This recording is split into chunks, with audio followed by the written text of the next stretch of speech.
Well, we finally did. After a week of looking back at some of the best films of 2019 in our annual quest for the best, it's time to count down our 10 favorite movies of the year. Now, just to go ahead and clarify something, these are just my personal opinions. A lot of times on this channel we come in here and we try and do countdowns where I take everybody's point of view into consideration, but for this one, it's all about me. So if you disagree with any of my choices, that's totally fine, but just remember, I am in no way coming in here and saying these are unequivocally the best films of the year. No, they're just the ones that I happen to like the most. Also, even though I see a lot of movies and we even dedicate an entire week on this channel to looking back at some of the best films of the year that I happen to miss, I'm still going to miss some films. So, Marriage Story, Jojo Rabbit, Ford vs. Ferrari, I hear they're all great, didn't get a chance to see them. But that's it, time to jump into this list, but first, a few honorable mentions. Booksmart. I really wasn't expecting much from this film simply because I'm kind of over movies about crazy high school parties, but this one was so clever, with a great cast of characters, wonderful performances, lines I'll remember for years to come, and a really unique setup that actually spoke to a lot of my own memories from high school, and kind of makes me wish that I had a movie like this when I was a kid. Cat, Mace, listen, it is very important that you keep the safety. Oh! The safety on! Don't touch your eye! Premiere. A gorgeously animated film from one of my favorite anime studios, Trigger, this carries a lot of big important messages behind its crazy robot punching that gave a surprising amount of depth. Not to mention, it has easily one of my favorite soundtracks of the entire year.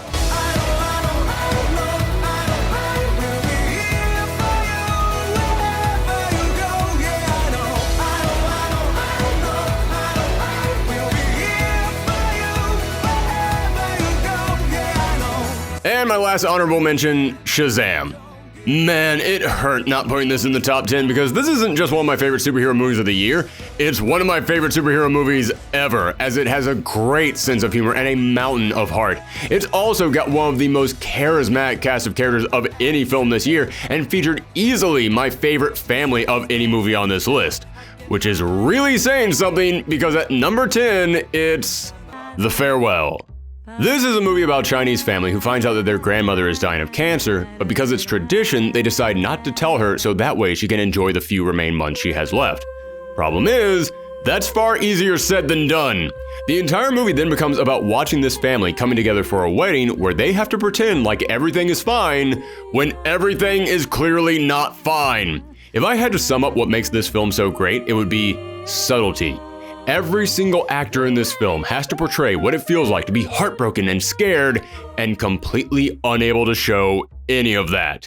Even in moments where no dialogue is being exchanged, I was focused on characters' expressions like a laser beam just to analyze every emotion they were showing, or more accurately, every emotion they were trying not to show. But even with all that, this film almost didn't make the top 10.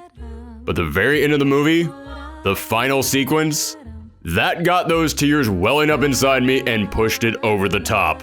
生活呀，不光是你去做什么，更是你如何去做。傻孩子。Number 9, The Lighthouse. The only thing that I like more than seeing movies is talking about movies, and The Lighthouse is a film that you can talk about for days after seeing it. The film is about two men on an island going insane, and this is one of the greatest descents into madness I have ever seen because you yourself feel like you're going nuts with how many questions are raised. Is Robert Pattinson crazy? Is Willem Dafoe crazy? Are both of them crazy? Are neither of them crazy and some exterior force is messing with them? And if so, what? Ghost? Mermaids? Sirens? Cthulhu? Aliens? This is a film where you will ask so many questions.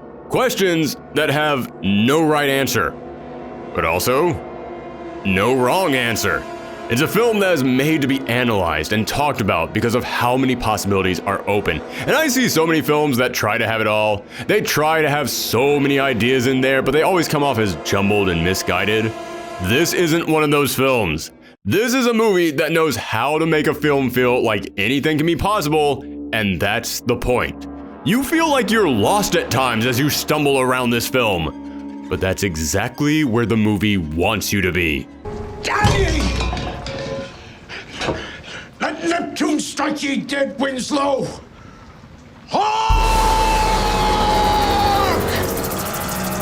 Number 8, Dolomite Is My Name.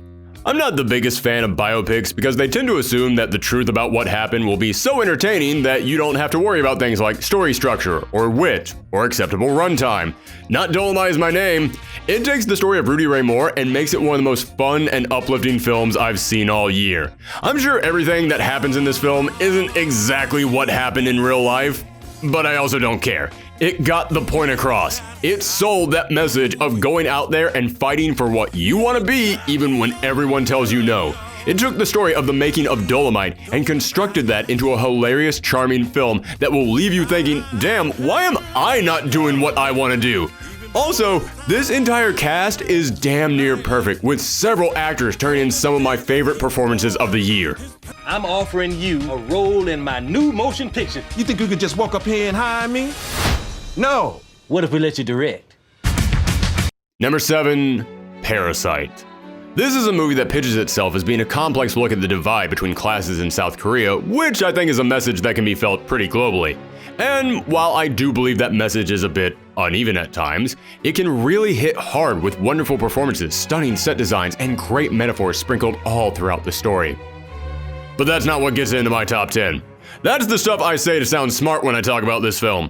What gets into my top 10 is watching the protagonist of this film just trick and slide their way into a wealthy family's home one member at a time, only to experience a giant reveal that caused me to have my jaw dropped open for probably the entire last half hour of this movie.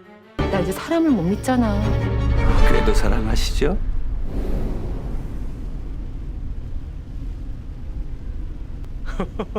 Number 6, Ready or Not.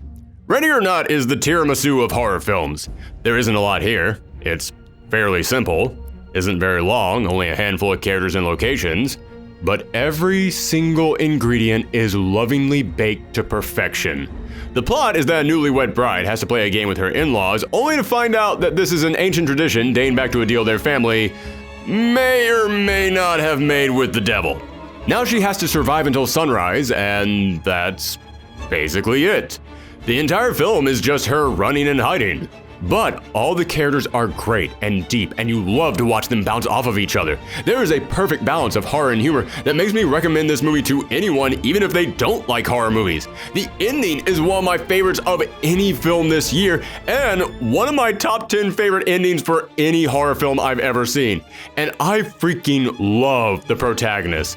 Watching her just get fed up with how bullshit this entire situation was made her instantly likable and relatable in ways that other movies can only hope to achieve. Find her and perform the ritual. We're all dead. Found her. God damn it, Emily! I don't know what I'm doing! Number 5, Us. Jordan Peele's latest masterpiece is the time bomb of movies because as I was watching this film in the theaters, I thought it was fine. I mean, it's okay. It had great performances and some really clever ideas, but it just wasn't blowing me away like I hoped it would. But as time went on, the impact from this movie grew and grew on me. I didn't think the movie was scary at all when I was watching in the theater. But then that night, I could not get to sleep because I kept freaking out thinking that the tethered might be somewhere in the house. I started to look back at how many hints and clues about later plot points had been seamlessly slipped into the film, and I started to ask questions, but not nitpicky, well, how does this make sense kind of questions. No, I started to ask, I need to know more about this world and this story, I want all the details because I'm hooked kind of questions. And I could tell this was a film about something larger, about a really big issue, but I couldn't quite figure out what issue. Was it about class divide? Was it about the prison industrial complex?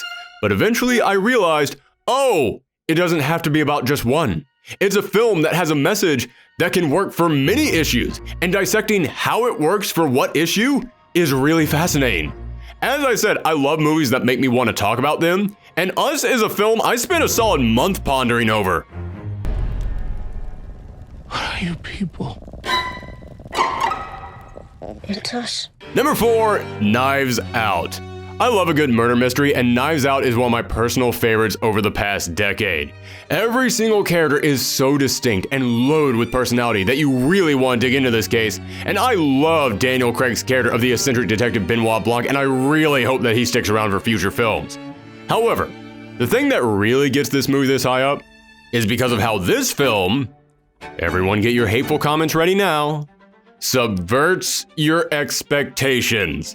Yes, I know that term has gotten a bad name over the past few years, but when done well, the ability of a film to just pull the rug out from under you is an amazing experience. And not even halfway through this movie, it turns to you and goes, oh, this big murder mystery that we're building up? Well, it's still going on, but it's no longer what the movie is about. And what the film becomes about from that point on is even more entertaining than the mystery itself. And I could not believe it was so bold to just come in here at this point in the film and say, surprise, good luck figuring out what's gonna happen now. I suspect foul play. I have eliminated no suspects. Number 3, 1917. For a war movie to break my top 10, it's got to be something special. I've seen so many of them over the years that they just don't really have that big of an impact on me anymore. So when I tell you that 1917 made it to the number 3 spot on my list, you know that's a big compliment. The film is the story of two soldiers attempting to deliver a message from one division to another in World War I, and the film is shot to look like it's all one take. And while I said in our review that didn't work too well for me overall throughout the film as a way of connecting one set piece to the next, it made each individual set piece stunning. This is easily one of the most gorgeous films I've seen this year. Hell, probably one of the most gorgeous films I've seen my entire life. And this film will keep your attention glued to the screen at all times, as they will have massive, dangerous situations pop up out of nowhere, never letting the audience feel comfortable, as we never knew when the characters were safe or what could happen to them next. But I want to make it clear that even though I'm describing this film as being incredibly tense and dramatic and very, very heavy, that isn't to say that it doesn't have its lighter moments, its beautiful moments that you really come to appreciate long after you've seen the film, and it all leads up to one of the most heroic moments of any war film I've ever seen. If you don't get there in time, we will lose 1,600 men. Your brother among them. Good luck. Number 2, Uncut Gems. This film is pure, undiluted chaos and will leave you feeling uncomfortable from start to finish, and I loved it. Not exactly a glowing endorsement, I'll admit, but I can't help it. I've always said the point of art is to make you feel something, and this movie is so tense that it actually felt painful at times to keep watching. But I was so wrapped up in the story of this gambling addict destroying his own life that I just had to see what would happen next. Every decision he makes, you know, is going to come back to haunt him, and yet you can't wait to see how it will come back and haunt him. And a lot of that comes down to the directing. How these filmmakers were able to take even a small scene, a quiet scene, and turn it into something so dramatic I was wincing in my chair all throughout it. And we of course can't overlook the jaw-dropping performance of Adam Sandler, who carried every intense emotion you're supposed to feel and kept you watching the story of a man who you wanted to look away from. A film like this comes around oh so rarely, and each time that it does, okay, I can't take this anymore. Seriously, how the did this not get a single Oscar nomination? What is wrong with you, Academy? Do you hate good things? Why do you...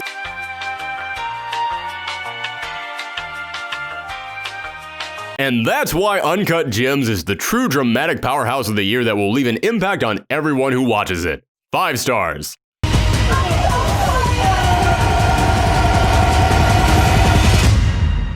This is me. This is how I win. So those are my picks for numbers 10 through 2. Several indie darlings, grand achievements in artistic expression, bold film titans tackling weighty issues for our time, a true collection of visions that portray the magic of cinema. So at number 1, is it okay if I just put the big summer superhero blockbuster film that you all knew I was going to make number 1? Yes, Avengers Endgame is my number 1 movie of the year, and no, it's not because I'm a big comic book nerd and this movie was just me geeking out for 3 hours. I mean, That helped, obviously. I'm not going to pretend like that wasn't a thing. But even if I didn't get a movie where Spider-Man in an Iron Man suit swings off Thor's hammer thrown by Captain America, wow, it is still weird to believe that actually happened in a movie. But even if I didn't get all that geeky goodness, this movie is still an incredible achievement for cinema and a damn fine bit of filmmaking. This is the culmination of 10 years and over 20 movies worth of character building, all leading up to this event. And I know a lot of people might say, oh, we've been hearing people talk about that for years now. So what? No one cares. That's not special anymore. And to those people, I'd like to say, what the hell are you talking about? I have never seen anything like that. Nothing like this has ever existed in the history of movies, and I'm amazed that with so much writing on this one particular film, with all these movies leading to this point where everything could go wrong, they didn't drop the ball. In fact, they triumphantly carried it untouched into the end zone. When I stop and think about how much of this movie carries the plot lines of the previous films, how it continues the growth these characters have experienced over several different series, and how many references it makes, not just for the sake of going, oh, remember that? But because it actually makes this world feel whole and connected, it leaves me speechless. I would list off some examples of what I'm talking about, but there are so many good ones that if I started up, I'd be here for hours. And to the people who criticize these films for being too safe, or they're not about anything, or they're all stale at this point, listen, I'm not going to pretend like all the Marvel films are great, but when it comes to Endgame, I honestly don't know how people can critique that unless you just hate the fact that there are super people telling jokes in a movie. People say the Marvel movies are too safe and predictable. Yeah, all that went out the window the second 5 years later popped up on the screen. These movies aren't about anything. This was a big, giant summer blockbuster where they took the 6 big superheroes and turned them into representations of the 5 stages of loss. That's a sentence I never thought I'd say, and dear God, can we talk about some of these performances? The 15 seconds of Paul Rudd having to express joy at finding out his daughter is still alive, mixed with the overwhelming sadness of knowing he missed 5 years of her life, is a more impressive display of acting than anything I saw in the entire 3.5-hour long runtime of The Irishman. There, I said it. Sorry, that one had kind of been sitting with me for a while. My point is, this movie is of course my #1 film of the year because not only did it hit all the right geeky buttons for me, but it's an incredibly well-made film that knew when to crack a joke, when to explore heavier issues, or when to crack a joke to explore those heavier issues. And it took the connections that we had built up with these characters over 10 years and used that to its fullest to slap a giant period mark on one of the most epic experiments in cinematic history. Avengers!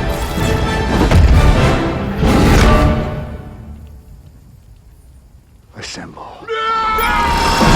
Thanks for tuning in, everyone. Let me know some of your favorite films from last year in the comments down below. And if you want to check out our reviews for the films that we talked about here today, it'll be popping up in a playlist right there. But if you're tired of hearing about good films, come back later this week for our top 10 worst movies of 2019. That'll be fun. Thanks, everybody. Come back next time.